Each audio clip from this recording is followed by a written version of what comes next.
Terhadap Israel pada Sabtu 13 April malam mengundang perhatian seluruh dunia termasuk Indonesia.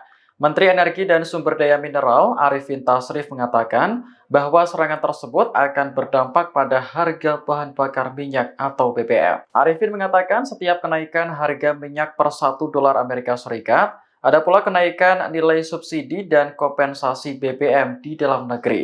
Kenaikan nilai subsidi dan kompensasi bisa mencapai 3,5 hingga 4 triliun rupiah. Namun Arifin memastikan potensi kenaikan harga jual BBM terus ditahan oleh pemerintah.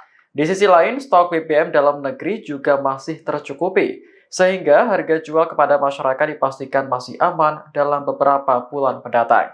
Hanya saja, menurut Arifin, pemerintah juga terus melihat perkembangan situasi global setelah adanya serangan Iran ke Israel. Pemerintah pun berharap tidak ada kelanjutan kenaikan eskalasi setelah ini agar pasokan maupun harga minyak dunia tetap stabil. Sebelumnya, Iran meluncurkan lebih dari 300 drone dan rudal ke Israel sebagai balasan atas serangan di Suriah. Peristiwa yang belum pernah terjadi sebelumnya ini menarik perhatian seluruh dunia.